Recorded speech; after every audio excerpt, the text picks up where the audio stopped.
Innal hamdalillah nahmaduhu wa nasta'inuhu wa nastahdihi wa nastaghfiruh wa na'udzu billahi min shururi anfusina wa min sayyiati a'malina may yahdihillahu fala mudilla lahu wa may yudlil fala hadiya lahu asyhadu an la ilaha illallah wahdahu la syarika lah wa asyhadu anna Muhammadan abduhu wa rasuluh.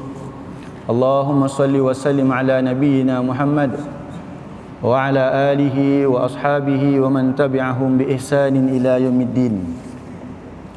Allahumma anfa'na bima 'allamtana wa 'allimna ma yanfa'una wa zidna ilma. Subhanaka la ilma lana illa ma 'allamtana innaka antal alimul hakim. Allahumma amin.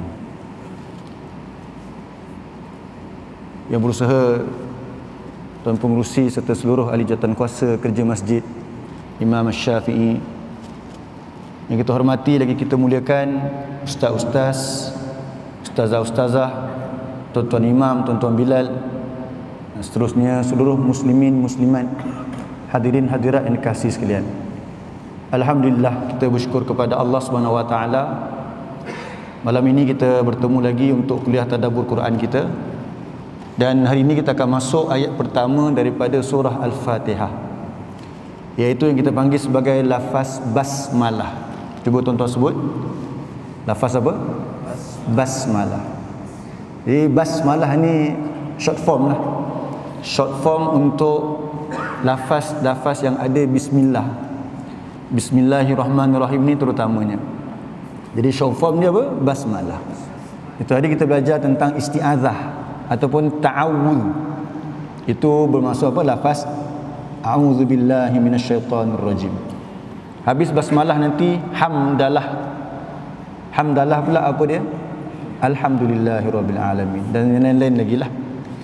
Okey. Jadi kita baca dulu sama-sama ayat ni. Di ayat pertama surah Al-Fatihah, a'udzubillahi minasyaitonirrajim. Bismillahirrahmanirrahim. Jadi kalau kita perhatikan di sini ada 1, 2, 3, 4, 5. Ada 5 kalimah dalam ayat yang pertama daripada surah Al-Fatihah. Jadi makna kalimah bi, kalau tuan-tuan ingat masa kita belajar a'udzubillah tu, kita belajar tentang isti'azah. A'udzubillah. A'udzubillah. A'udzu, aku berlindung. Bi, masa kita belajar hari itu kita terjemahkan dia kepada. Okey. Jadi bi dalam ayat ini bukan kepada. Bi yang ini maksudnya dengan. Bi yang ini maksudnya apa? Dengan.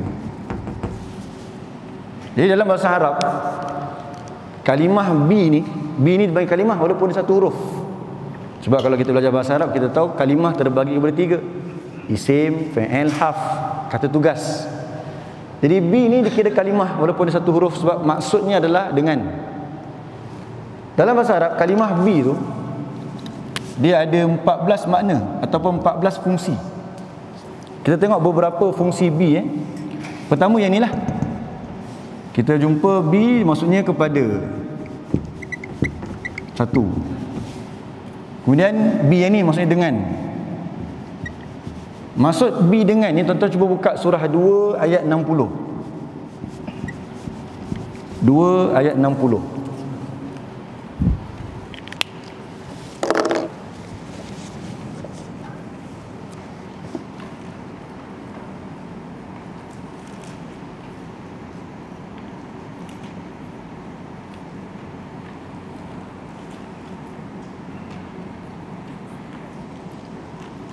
Muka surat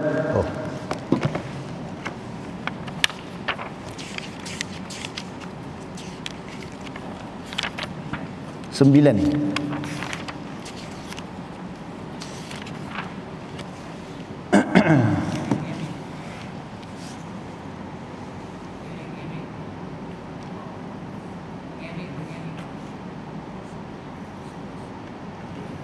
Okey.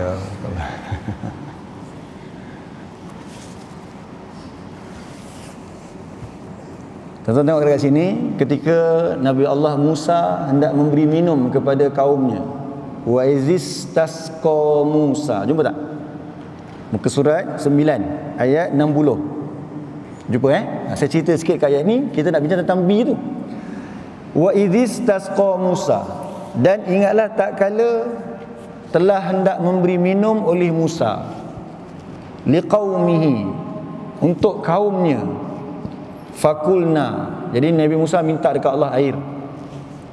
Lalu kami berfirman, idrib, pukullah oleh engkau bi. So ada bi kat situ maksudnya dengan, tak boleh pakai kepada. Pukullah oleh engkau dengan asa. Asa tu tongkat. Jadi bi dekat sini kita masukkan dia sebagai apa? Dengan. Bi dengan masuk dengan. Kepada tadi a'udzu lah. A'udzu billah. Okay, sekarang bi asaka. Jadi bi dekat sini terjemahan dia apa tadi? Dengan. Ini dengan. Jadi apa tuan-tuan faham? Allah kata dekat Musa, pukullah oleh engkau dengan tongkat engkau. Jadi maksudnya bi di sini nak menjelaskan apa? Nak menjelaskan bahawa apa yang ada selepas dia ni ialah alat. So pukul dengan.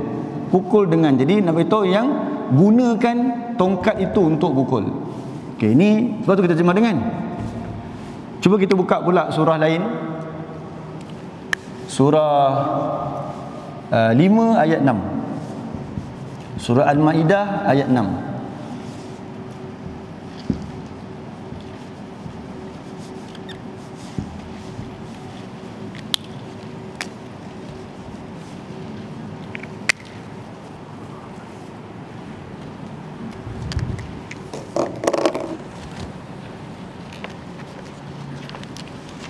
Surah 5 ayat 6.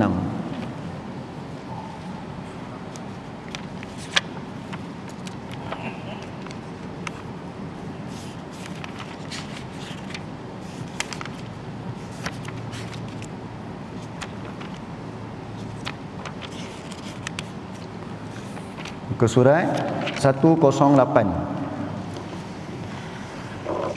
Surat 108.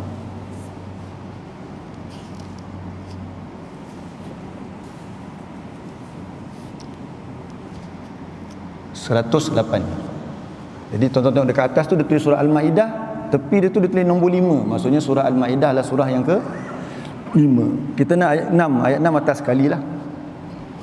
Allah berfirman, ya ayyuhallazina amanu, wahai orang-orang yang telah beriman oleh mereka, idza kumtum, apabila kamu hendak mendirikan idza kuntum, bila kamu hendak berdiri ila solah, menuju solat. Maksudnya bila kamu nak solat lah. Fasilu, ni dalil tentang wuduk. Kalau orang tanya kita, kenapa kamu berwuduk? Perintah Allah. Bila nak solat, Allah kata fasilu wujuhakum, maka basuhlah. Hak ni yang wajib lah. Hak yang sunat yang dalam hadis. Basuhlah olehmu akan wajah-wajah kamu. Fasilu wujuhakum, basuhlah wajah-wajah kamu. Wa aydiyakum, dan tangan-tangan kamu. Jadi basuh muka, basuh tangan. Betul lah, itu yang kita buat. Kita tak sapu muka, itu tayamum. Kita basuh muka dan basuh tangan. Ilal marafiq, ila bermakna ma'a. Kat sini tuan-tuan nak terjemah ila maksudnya bersama, beserta. Mesti basuh tangan beserta siku, bukan ila menuju tapi beserta siku. Wamsahu bi ru'usikum. Dekat sini. Dekat sini bi, ada kataan bi.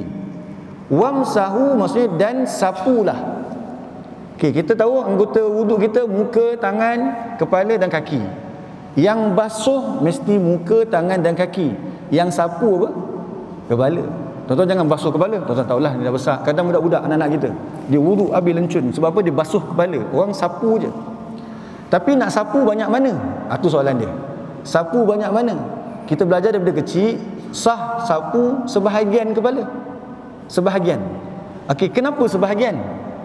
Sebab dalam ayat ni bi tu maksud dia sebahagian. Dia bukan masuk dengan. Dia bukan masuk kepada. Maksud dia sebahagian. Jadi sapulah sebahagian. Nampak tak? sapulah sebahagian. B kat sini maksudnya sebahagian. Sebab tu kita sapu sekurang-kurangnya. Bukan kita diperintahkan sapu mesti sebahagian je. Afdal apa afdal? Sapu semua, tuan-tuan. Sapu daripada depan pergi ke belakang, lepas tu pusing balik depan. Itu yang paling utama sekali. Setakat sikit-sikit ni sayanglah. Sebab di akhirat nanti wuduk tu akan mendapat apa? Cahaya. So kalau kita sapu sebahagian, mungkin banyak itu saja. Maka kita sapu semua. Daripada sunnah Nabi memang sapu semualah. Dan kita pun belajar yang wajib dalam wudu dalam mazhab Syafi'i sebahagian. Hak sunat sapu apa? Semua. Jadi jangan tinggal sapu semua tu. Okey, tak apa, sebahagian. Tapi dalam mazhab lain, dia kata wajib sapu semua. Sebahagian tak sah. Kenapa pula? Sebab B itu juga. Sebab mereka kata B kat situ maksudnya lekatkan. Tapi tak boleh terjemah macam tu, faham dia. Seolah-olah nak beritahu apa dia? Sapulah dengan melekatkan kepada sapuan tersebut kepada seluruh kepala kamu. Sebab tu sebahagian mazhab mesti sapu semua. Sebahagian tak sah. Mazhab Syafi'i sebahagian pun sah. Tapi saya nak beritahu apa dia? Dekat B ni saja ada dua makna dah. Itu laku khilaf lah. Sekurang-kurangnya sekarang dah ada berapa dah? Ni nombor 3 dan nombor 4 lah. Nombor 3 dan nombor 4 maksud B tu. Okey, saya bagi lagi satu maksud B yang lain. Tengok surah 50. Surah 50 ayat yang ke-34. Surah 50 ayat 34.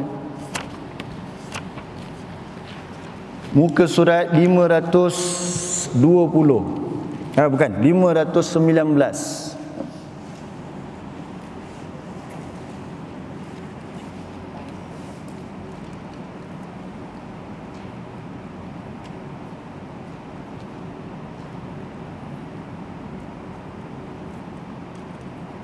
Muka surat 519.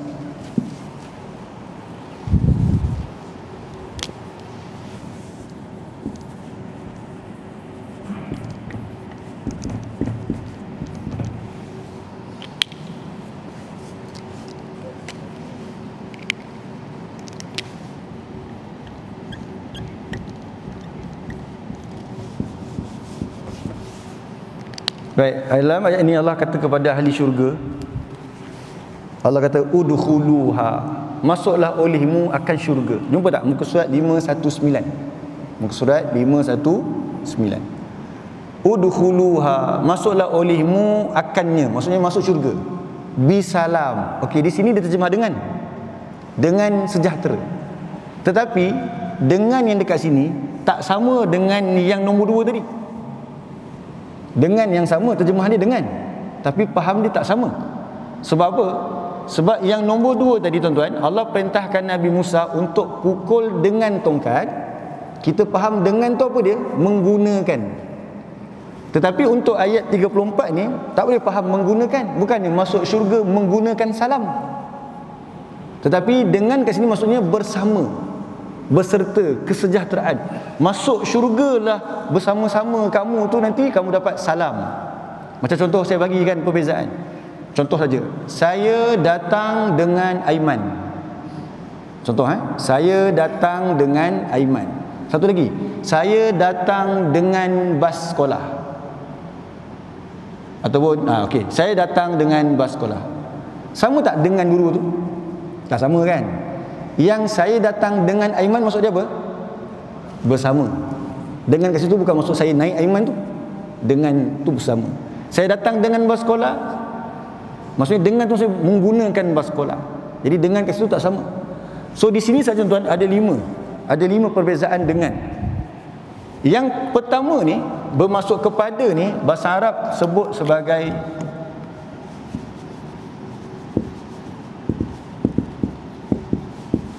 tuan ikut saya, lita'diyah. Sebut lita'diyah. So B yang pakai kepada untuk auzubillah ni dia panggil lita'diyah. Tak apa, saya bagi nama je dulu tuan-tuan, saya dedahkan saja. Kalau B dengan menggunakan untuk maksud menggunakan, B dengan maksud menggunakan, Bahasa Arab dipanggil sebagai, cuba ikut saya, lilisti'anah. Lilisti'anah. Kalau kita tuan-tuan baca tafsir contohnya, dia tulis situ B dekat sini listi'anah, atau tuan-tuan mungkin baca syarah kitab, dia kata B ni listi'anah. Okey, listi'anah ni maksudnya guna dengan menggunakan, itu maksud dia. Kalau tuan-tuan pula jumpa dalam Al-Quran ataupun dalam tafsir, dia kata terjemah dia sebahagian, lepas tu dia tulis dalam bahasa Arab litab'id, sebut tab'id tu maksudnya sebahagian. Sebut sekali lagi, litab'id. Jadi kalau tuan-tuan baca dalam tafsir, dia kata ba ni, huruf ba ni maksudnya litab'id. Okey, maksud dia sebahagian. Kalau yang kata B ni dengan maksud melekatkan tangan kita kepala tu semuanya, dia panggil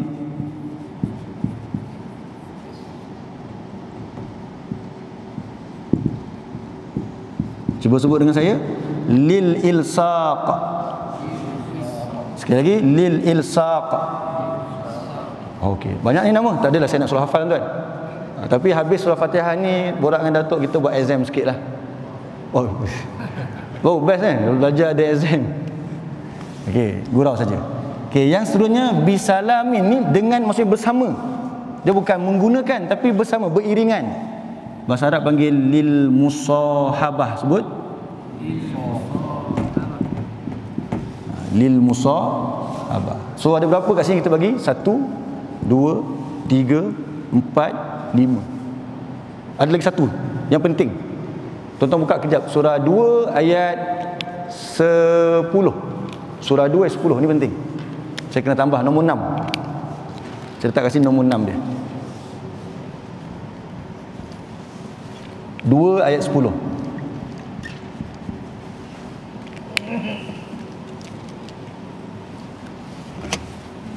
Muka surat 3 lah dalam Quran.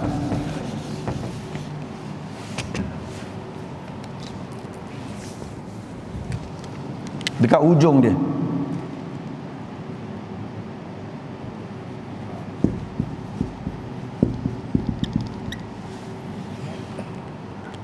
Allah kata dalam ayat tu, ayat 10 surah Al-Baqarah, walahum, ujung dia, ujung petikan ayat tersebut, walahum azabun alimun bima kanu yakdzibun, dan bagi mereka siksaan yang pedih. Bima, tengok tuan-tuan, terjemah apa dalam Quran tuan-tuan? Kerana ataupun disebabkan. Dengan tak boleh, kepada tak boleh. So tuan-tuan nampak tak, dalam Quran ni B je ada banyak makna. Sebab tu kayanya bahasa Arab ni. Seronok bila kita belajar. Dan apa lagi kita rasa seronok bila kita faham kalam Allah. Oh, dekat sini B ada maksud ni, B ada maksud ini. Sebab macam nak hafal semua Ustaz? Tak, kita ulang-ulang je. Kalau kita belajar betul-betul, kita ulang depan tasmik dengan kawan begitu. Lepas tu kita ajar pula kawan lain, dia lama melekat insya-Allah. So B yang ni pula dengan maksud disebabkan, bahasa Arab panggil lisababiyah. Tu sebut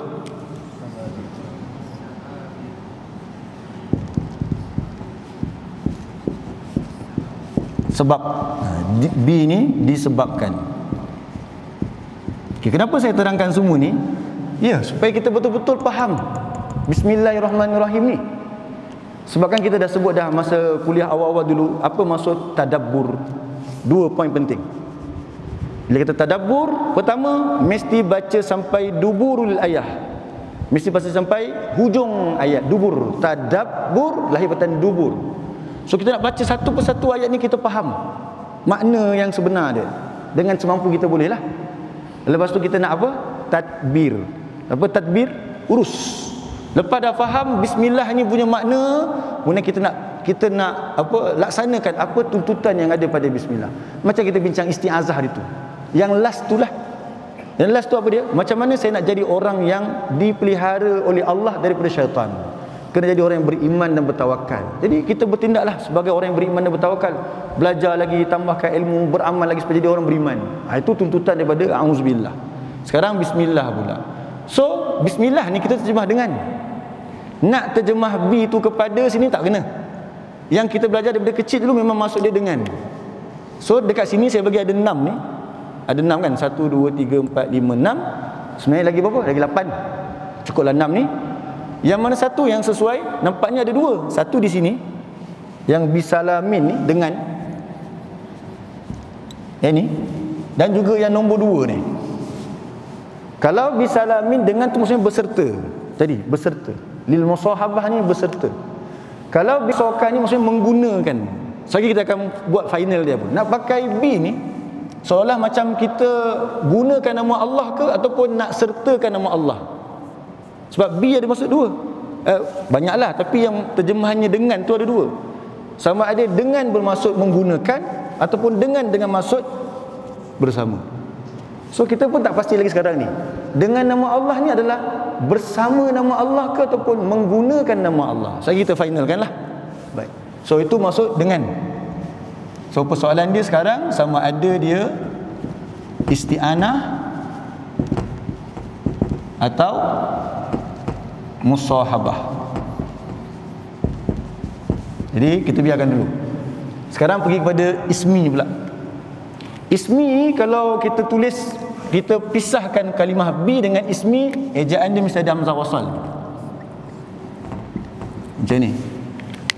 Apa maksud ismi? Nama. Bismi dengan nama. Bismi dengan nama. Biasa tuan-tuan dengar bismi. Apa dia bismi? Mi. Saya ayam. Okey. Allah, Allah lah. Dengan nama Allah. Jadi kalau kita belajar di sini ada hubungan mudhafun ilaih dengan nama bagi Allah. Ar-Rahman. Okey, kalimah Ar-Rahman ni saya perhatikan ada 2 kelompok terjemah Ar-Rahman. Kalau yang senior dia akan terjemah yang Maha Pengasih. Lepas tu Ar-Rahim yang Maha Penyayang. Tapi kalau kita tengok terjemahan yang sekarang, semua pakai Ar-Rahman dengan maksud yang Maha Pemurah. Jadi kita biasakan pakai yang tu. Yang Maha apa? Yang Maha Pemurah. Ar-Rahim, yang Maha Penyayang. Yang Maha Penyayang. Okey, cuba ulang dengan saya sama-sama. Dengan nama Allah yang Maha Pemurah, yang Maha Penyayang. Apa maksud B? Dengan. Apa maksud ismi? Nama. Allah, Allah. Allah kita dah jumpa pada isti'azah, a'udzubillah. Lagipun ini nama Tuhan kita. Ar-Rahman yang Maha Pemurah. Ar-Rahim. Okey, sekali lagi. B. Ismi. Allah. Ar-Rahman. Ar-Rahim. Okey, yang pelajaran lepas a'udzu. Terjemahan dia apa? A'udzu. Aku berlindung. B yang dalam ayat tu. Kepada. B tu kepada. A'udzu, aku berlindung kepada Allah. Allah. Min, daripada. Asy-syaitan, syaitan. Ar-rajim, yang dirajam. Tuan-tuan hafal mana-mana tu. Sebab apa? Nanti tuan-tuan banyak kosakata tu, nanti dalam surah lain dia tukar-tukar je. Nanti ditukar pula bismika, nanti dekat iyyaka na'buduka. Tuan-tuan banyak kosakata. Tuan-tuan belajar pula nahwu bahasa Arab, sorof sebagainya. Tuan-tuan akan dapat kuasai terjemahan Quran ini. Mesti buat. Okey, inilah maksud ayat pertama daripada surah Al-Fatihah. Saya tak nak bincang dekat sini apa hukum baca bismillah dalam solat, itu dekat fiqh. Dia khilaf, benda-benda khilaf. Jadi kita nak fokus kepada tadabbur. So bismillahirrahmanirrahim. Okey. Kalau kita perhatikan pada lafaz ini sebenarnya, sebab kita dah baca benda ni saban hari daripada kecil. Sebenarnya ayat ini dia tak mufid. Kalau bahasa Arab panggil mufid, tak lengkap. Kenapa tak lengkap? Ustaz, mana boleh kata Quran tak lengkap? Bukan kata Quran tak lengkap. Tetapi ada perkataan yang kita gugurkan.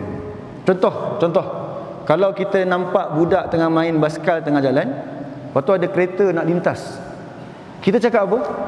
Contoh nama dia adalah Ali. Ali kereta. Ali kereta. Kalaulah kita ni orang putih baru belajar bahasa Arab, kita belajar kat sekolah pula, cikgu kata ada subjek, ada predikat. Adakah Ali itu subjek, kereta itu predikat? Tak boleh Mana boleh Ali tu kereta? Jadi apa maksud tuan-tuan bila kata Ali kereta? Apa dia? Ali hati-hati ada kereta, ataupun Ali kereta sedang melintas laju. Tapi tuan-tuan tak sebut panjang-panjang. Budak akan faham dia sebut Ali kereta. Jadi poin dia apa dia? Ada benda yang memang dalam pertuturan kita gugurkan. Cikgu tanya kita kat sekolah, ni jangan jawab kat sekolah macam ni. Dia tulis dalam soalan peperiksaan, siapakah nama kamu? Tak boleh tulis Syafiq. Cikgu tak bagi. Cikgu suruh tulis macam mana? Nama saya Syafiq. Tapi bila kita bercakap dekat luar, siapa nama kamu? Syafiq. Apa yang saya tak sebut? Nama saya. Macam itulah. Ini pun sama juga. Terutamanya dalam ayat ini pula, dia terus mula dengan kata sendi, dengan nama Allah. Kalau saya buat analogi tuan-tuan, dengan pen biru, ini pen hitam, dengan pen hitam, itu je cukup. Sama tak? Dengan ada dengan. Ismi ni kata nama kat sini ada, itu je lah. So soalan dia, dengan pen hitam ni lengkap ke tidak? Kalau tiba-tiba saya cakap sekarang tak lengkap lah, tuan-tuan tak faham. Melainkan orang dah tanya saya, awak tulis dengan apa? Saya tulis dengan pen hitam. Jadi bila kata dengan ni, dia mesti kena ada something kat sini, baru lengkap. Tuan-tuan cuba tengok surah Al-Alaq. Buka surah Al-Alaq, surah 96.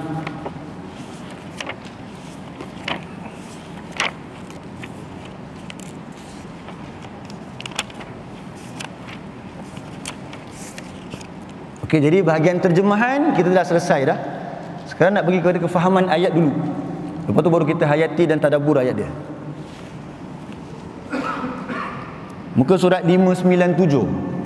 Muka surat 597.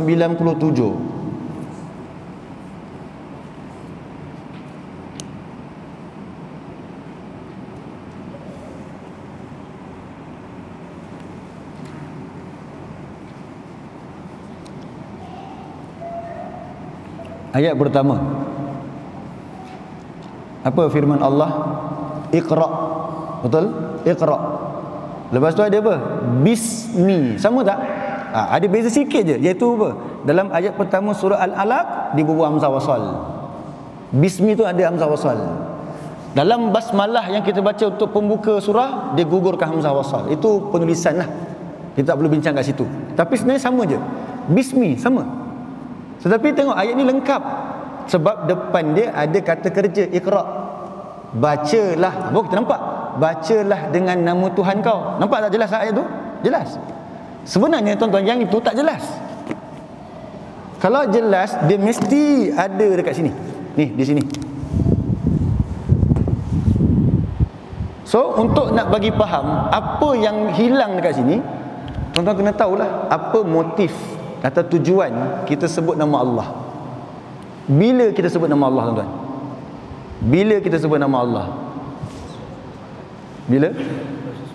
Bila melakukan sesuatu. Bila maksud saya tu melakukan sesuatu tu bila? Hujungnya, tengah dia ataupun awal dia? Permulaan. Semua ucapan bismillah ni kita buat, kita ucap ketika kita memulakan perbuatan. Betul?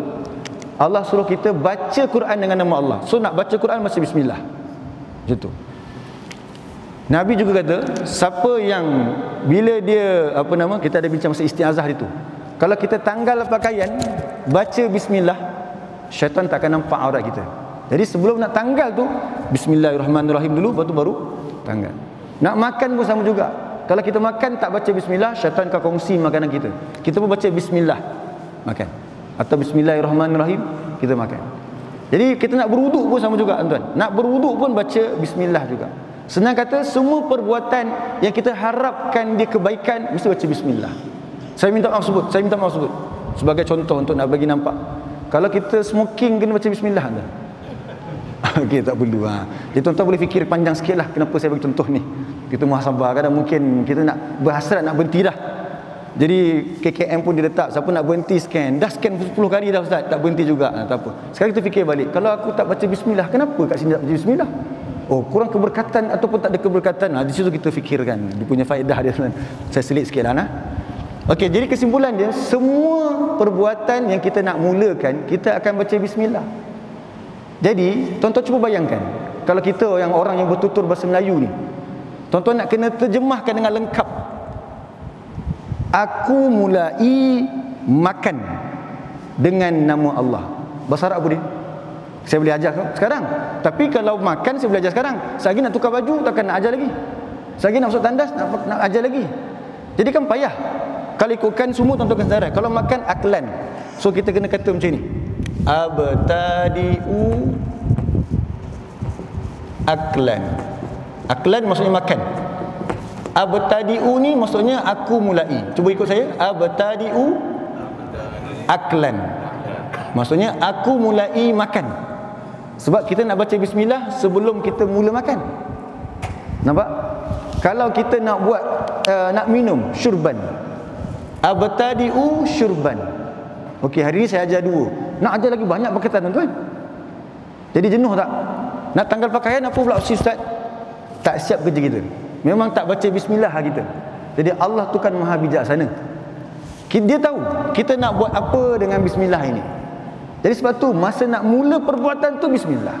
Kita pecah tanah masjid, pecah tanah program, mesti orang yang merasmikan, dia kata apa? Dengan lafaz bismillah. Saya merasmikan. Sebab nak memulakan tu baca bismillah. Jadi kesimpulan dia, tuan-tuan, tak payah fikir aklan ke syurban ke. Tuan-tuan fikir satu perkataan je yang mewakili semua, iaitu amali. Amali maksudnya pekerjaanku. Cuba tuan-tuan sebut dengan saya. Abtadi'u amali. Barulah bismillahirrahmanirrahim. Jadi kalau orang tanya apa maksud abtadi'u amali, maksud dia adalah aku mulai pekerjaanku. Tuan-tuan keluar rumah nak pergi kerja cari nafkah, baca apa? Bismillah. Ibu-ibu nak masak, sebelum nak gaul nasi tu bismillah. Maksudnya apa dia? Aku mulakan memasak ini dengan nama Allah yang Maha Pemurah, yang Maha Penyayang. Tuan-tuan nak baca buku sirah, buku apa, nak ulang kaji, besok ada kuliah lain pula. Sebelum masuk kuliah, tuan-tuan baca dulu buku bismillah. Maksudnya apa? Aku mulakan bacaan ini dengan bismillah. Tuan-tuan nak menulis, aku mulakan menulis ini dengan bismillah. Jadi semua tu, tuan-tuan, itulah maksud sebenar dia. Tapi macam saya sebut tadilah, sebab kita orang Melayu, tuan-tuan, nak sebut tukar semua abtadi'u, menulis apa pula? Kitabi. Nak banyak, tuan-tuan. Jadi Allah akan maha bijaksana. Saya sebut tadi. So tak perlu sebut yang ini, tuan-tuan terus je buat, tapi dengan syarat masa tuan-tuan baca ini di permulaan perbuatan. Boleh nampak tak? Jadi sekarang tuan-tuan tengah buat apa ni? Kita tengah bincang pasal apa? Surah Al-Fatihah. So maksudnya apa dia? Aku mulai bacaan surah Fatihah ini dengan nama Allah yang Maha Pemurah, yang Maha Penyayang. Dapat, tuan-tuan? Jadi kesimpulan dia apa? Semua lafaz bismillah yang kita baca tu, makan ke, minum ke, tanggal pakaian ke, di hadapannya ada apa? Ada kata kerja. Cuma kalau tuan-tuan nak detail lagi, boleh, untuk mungkin lain waktu ataupun dengan tempat lain. Sama ada nak letak kat depan atau belakang tu ada khilaf lagi. Maksudnya belakang boleh, dengan nama Allah yang Maha Pemurah, yang Maha Penyayang, aku mulai pekerjaanku. Boleh juga. Tapi kita pilih yang depan je untuk senang. Satu point, satu pendapat je kita ambil. Okey, tuan-tuan, sekali lagi saya tanya, Bismillahirrahmanirrahim ni ayat dia lengkap ke tidak? Dia tak lengkap. Jadi nak melengkapkan dia, kena ada kata yang lain sebelum dia. Apa ringkasan dia? Tuan-tuan sebut ini. Abtadi'u amali. Apa maksud dia? Aku mulai pekerjaan. Selagi tuan-tuan praktis, nak naik motor tu, tuan-tuan ingatlah. Tuan-tuan naik motor tu, nak sebelum angkat kaki letak dekat atas seat itu, baca bismillah. Maksudnya apa dia? Tuan-tuan nak mula menunggang ini dengan nama Allah. Tapi kita baru bincang terjemahan ni. Sekarang kita nak bincang pula kepada dengan ni. So tuan-tuan menunggang itu, dengan tu bersama nama Allah ke menggunakan nama Allah? Di situ perbincangannya. Seolah macam kalau kita nak pergi mana-mana, kita gunakan kereta. Sekarang ni tuan-tuan nak buat apa saja, sebenarnya yang kita pilih kat sini, kita pakai ni, isti'anah. Isti'anah ni maksud apa tadi? Guna. Bermaksud setiap perbuatan yang kita nak mulakan pekerjaan itu, kita guna nama Allah. Seolah-olah nama Allah ni sebagai tools. Sebagai tools. Tapi tools apa? Bukan untuk bertukang, tak. Sekarang kita nak bincang B ni. Tadi saya dah sebut dah, bitul isti'anah. Kenapa nak guna nama Allah? Kenapa nak guna nama Allah? Tuan-tuan buka surah 7, surah 7 ayat 180. Okey, kenapa kita mula dengan nama Allah?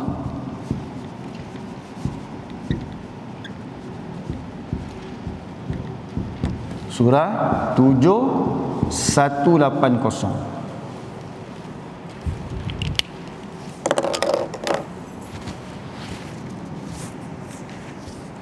Surah 7 180.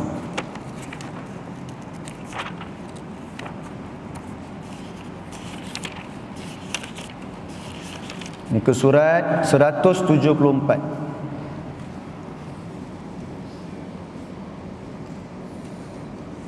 Muka surat 174.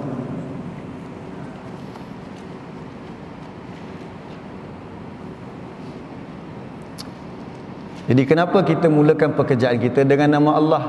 Satu, kerana ada perintah Allah. Macam mana tadi kita bincang, kenapa kita mulakan bacaan Al-Quran dengan isti'azah? Pun sama juga. Tuan-tuan ingat dalil utama dia, surah 16 ayat 98. Fa idza qara'tal Qur'ana fasta'iz billahi minasyaitonir rajim. Itu dalil kenapa kita baca isti'azah sebelum baca Quran. Yang ini pula, kenapa kita nak mulakan apa-apa perbuatan kita, kita sebut nama Allah. Ada apa di sebaliknya? Baik, ini kita baca sama-sama bahagian awal ayat ini. A'udzu billahi minasyaitonir rajim. Walillahil asmaul husna fad'uhu biha. Dan milik Allah lah nama-nama al-asma. Kalimah al-asma ialah plural, jamak bagi ismun tadi. Ismun satu, tunggal. Al-asma nama-nama, jamak, plural. Jadi Allah kata, Allah ni dia memiliki nama-nama yang al-husna. Husna maksudnya terbaik. Husna bukannya maksud yang baik, bukan. Husna maksudnya yang terbaik. Tuan-tuan tengok terjemahan dia kata apa? Dan Allah memiliki asmaul husna, nama-nama yang terbaik. Yes, terbaik. Dipanggil isim tafdil dalam bahasa Arab. Apa maksudnya nama Allah adalah nama yang terbaik? Apakah maksud Allah memiliki nama-nama yang terbaik? Maksud yang utama dia adalah setiap nama Allah itu mencerminkan sifatnya juga. Apa maksud dia? Kalau kita kata Allah tu Ar-Razzaq, apa maksud Ar-Razzaq? Maha pemberi rezeki. Nama Ar-Razzaq tu betul-betul tu sifat dia. Maksudnya kalau tuan-tuan minta dekat Allah rezeki, memang dia boleh bagi. Sebab nama dia bukan sekadar musamma macam kita. Nama saya Muhammad Syafiq. Muhammad tu yang terpuji, yang sangat dipuji, yang terpuji, sempena nama Nabi kita sallallahu alaihi wasallam. Syafiq maksudnya penyayang. Tetapi mungkin Syafiq, nama dia Syafiq, contoh saja, mudah-mudahan tidak. Nama Syafiq, tapi dekat sekolah dia lah suka sepak kucing. Kucing kecil, orang bagi makan dia tarik ekor, contoh. Tapi nama apa? Syafiq. Jadi orang kata apa? Nama tak serupa bikin. Bukan. Indah khabar dari rupa. Nama dia Syafiq. Oh, dia penyayang ni. Siapa datang Syafiq penyayang? Tapi tak penyayang pun. Banyak kita semua macam ni. Tuan-tuan, sedarlah, nama kita ni semua sekadar yang dinamakan oleh ayah kita saja. Kalau betul-betul ayah kita bagi nama kita penyayang tu, tak dapat kita nak sempurnakan dengan baik, dengan kekurangan kita. Nama pula dakwah nama Nabi Muhammad sallallahu alaihi wasallam. Muhammad yang terpuji. Kadang isteri kita pun tahu perangai kita macam mana. Nabi adalah orang yang apa dia? Nabi kata khairukum li ahlihi wa ana khairukum li ahli. Nabi kata yang terbaik di antara kamu ialah orang yang terbaik kepada isteri dia. Dan akulah di antara kamu semua yang terbaik kepada isteri. Kita mungkin orang nampak kita bagus, berkenalan dengan kita bagusnya. Mungkin isteri atau anak kita kata tak pun. Mungkin, contoh, na'udzubillah. Kalau dia tak nampak tu sebab tak bersyukur tu lain. Maksudnya betul-betul kat rumah tak sama, contoh. Tapi nama Syafiq, ataupun nama ustaz lagi orang panggil. Tapi kalau Allah, tuan-tuan, Allah Ar-Razzaq, memang itulah Ar-Razzaq. Tuan-tuan nampak? Tuan-tuan cek nama tuan-tuan apa maksud dia. Kasih siapa nama hang tuah? Ada. Tuan-tuan ada. Mana ni hang tuah? Tuan-tuan tengok nama tuan-tuan apa dia, sedarlah kadang-kadang tak sama. Sebab tu nama kita bukan husna. Tapi Allah yang 99 nama tersebut semuanya husna. Kalau Allah tu kata dia mutakabbir, dia boleh mengagungkan diri dia, sebenarnya memang begitulah sifat dia. Allah tu Ar-Rahim, sangat penyayang. Allah tu Al-Alim, Al-Khabir. Jadi untung kalau kita betul-betul tahu nama Allah ni. Sebab tu saya ajak, saya seru kepada terutama muslimat, minta maaf ibu-ibu, saya tak nampak muka ni, mungkin tak setuju ke apa ke kan, marah ke apa, saya tak tahu. Mudah-mudahan tidak. Muslimat dia rajin kuliah duha. Bukan muslimin tak rajin, tapi muslimat lebih rajin. Jangan salah faham. Jadi mana-mana kuliah dia datang. Tapi kadang-kadang sebelum mengaji tu dia nasyid dulu. Dia nasyid apa dia? Al-Asmaul Husna tu. Okey, tak apa, bagus dah, hafal dah. Dah 5 tahun dah mengaji dengan ustaz tu dah. Ubah pula kepada apa dia? Sekali perjumpaan, satu nama Allah tu difahami betul-betul. Iaitu akan memberi kesan lagi besar. Bila kita ada problem nanti, kita doa dengan nama Allah. Tengok Allah kata apa dia? Azan dah. Azan kan? Kita azan sekejap, minta maaf. Nanti kita sambung balik.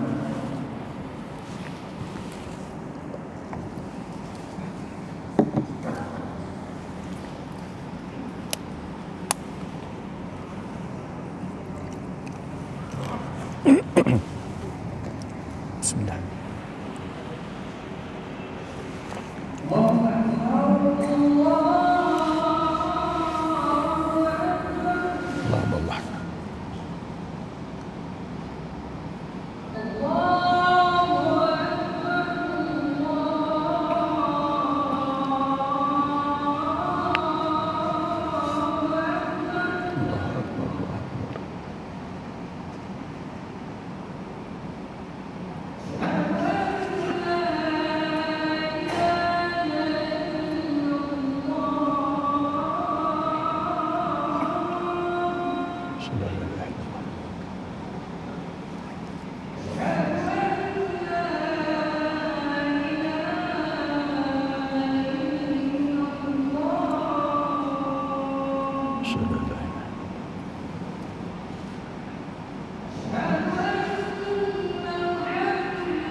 صلى وسلم على نبينا محمد اللهم رب هذه الدعوة مع الصلاة والطاعة حمد محمد وسلم الله مقام محمد وانك لا تخلف وديت بالله وقال محمد يا رسول الله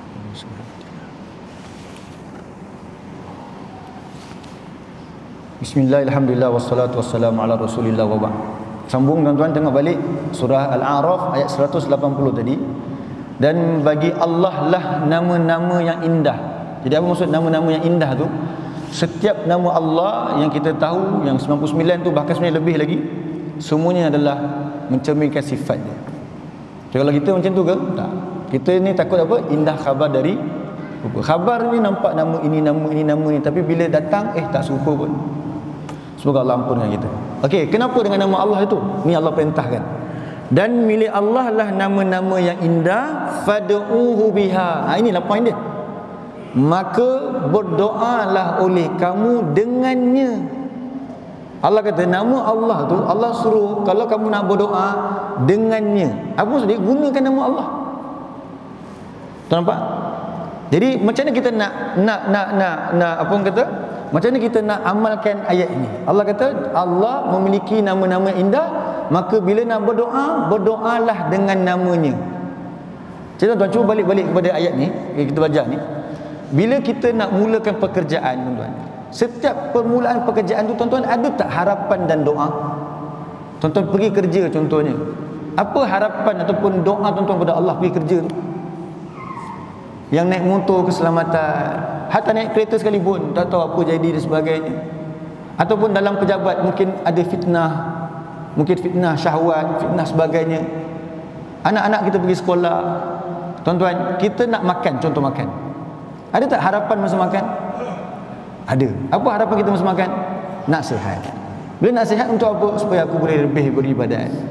Ataupun tuan-tuan makan ubat, apa tujuan makan ubat? Nak sihat. Bukankah semua perbuatan kita tu terkandung doa?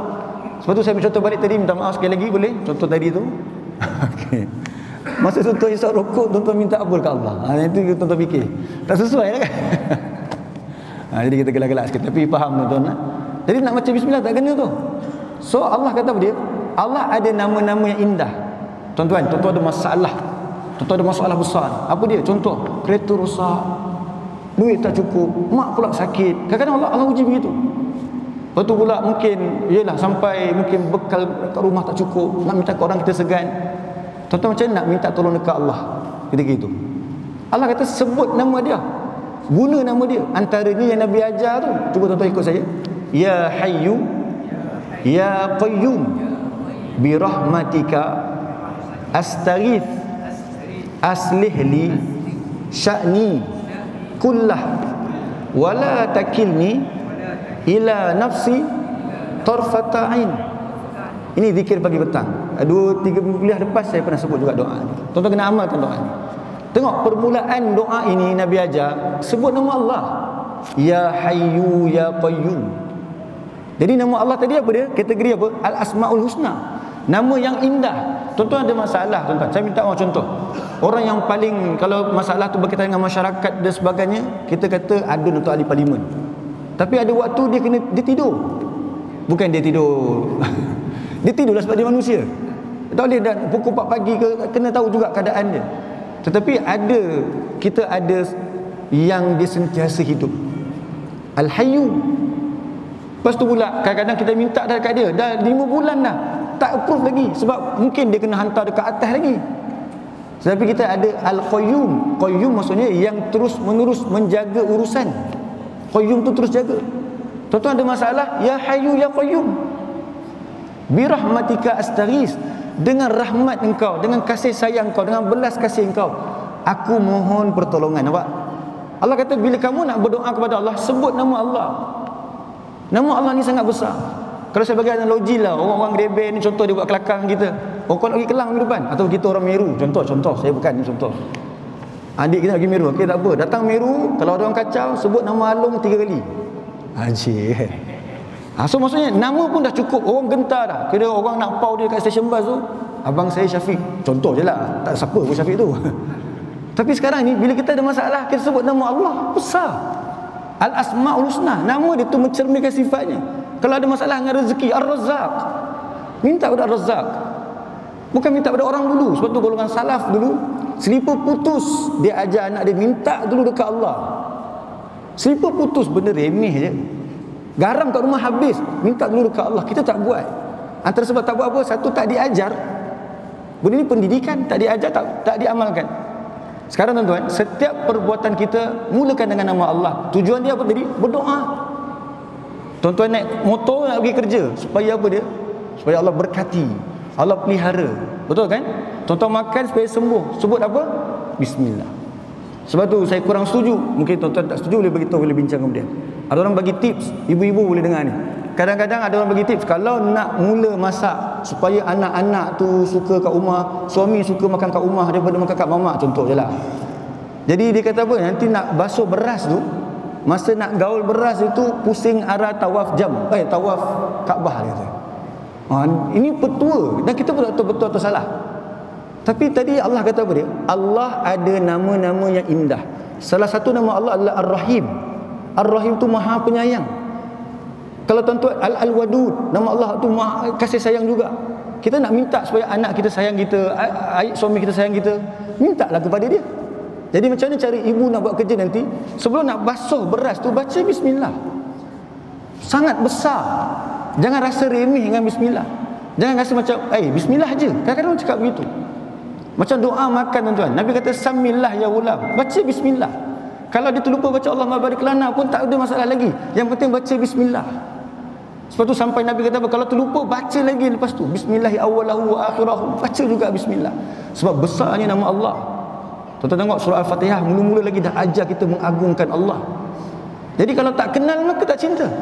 Awal-awal lagi dah Allah dah ajar, kenal aku. Jadi belajar nama Allah. Allah ada Asmaul Husna. Tuan-tuan cuba tengok surah 59. Kalau tuan-tuan tengok sebahagian nama-nama Allah, buka surah 59. Kita sikit lagi waktu tuan-tuan. Nanti kita sambung kuliah ni, tak habis lagi. Nanti kuliah lagi satu, kita sambung sikit lagi tentang pemahaman lagi,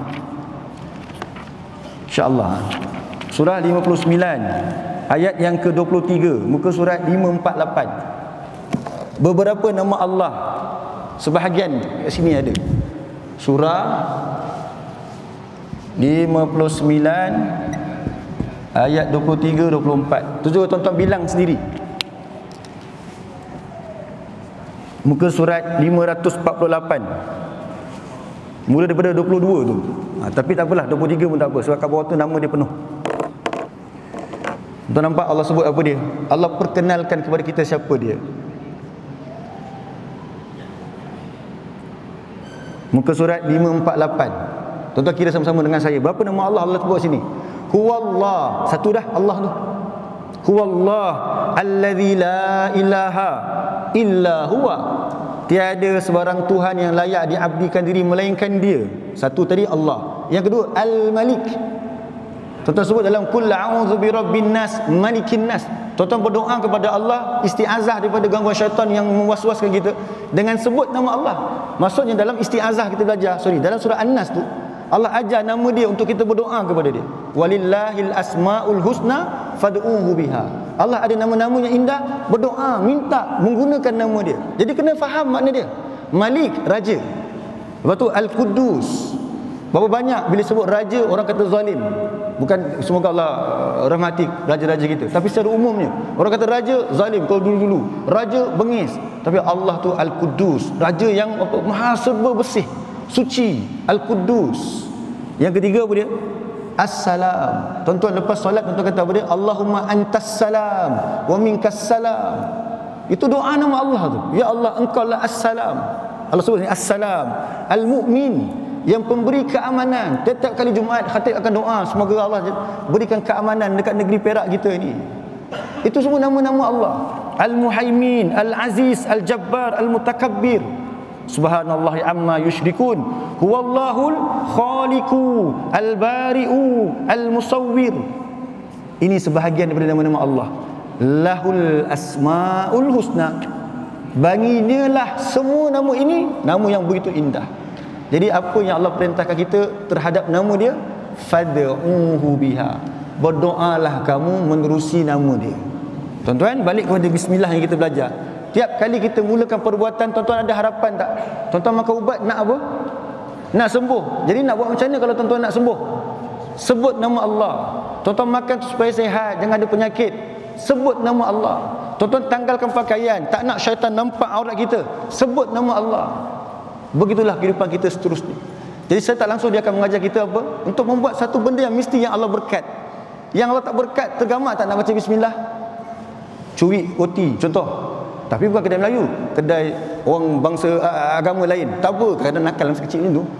Kedai ni tak apa, kedai ni tak boleh. Mana boleh orang tu Islam ke tak Islam ke, haram curi kedai dia. Adik-adik ingat, jangan curi kedai bukan Islam. Dia kata tak apa, tu orang bukan Islam. Dia tak boleh. Kalau dia doa apa nama, diberkati juga tu nanti. Bukan diberkati, sebab dia teranaya. Jadi kita pun bismillah. Takkan under table tuan nak baca bismillah? Tak berani tuan-tuan. Jadi bila kita kenal Al-Fatihah, setiap kali, satu hari berapa kali baca bismillah, tapi tetap berani under table, berani ini, macam mana?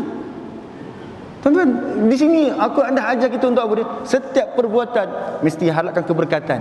Bila harap keberkatan, sebut nama Allah, baru Allah boleh tolong. Sebab B ni kita nak guna dia sebagai tolong, isti'anah ni. Tuan-tuan, saya stop dulu sini. Nanti kita akan sambung lagi tentang apa dia? Nama Allah Ar-Rahman Ar-Rahim ini, supaya jadi lengkap pemahaman tentang Bismillahirrahmanirrahim. Jazakumullah khairan atas perhatian semua. Aku qauli hadza wa astaghfirullahal azim li wa lakum. Wabillahi taufik. Assalamualaikum warahmatullahi wabarakatuh. Kita tangguh dengan tasbih kafarah.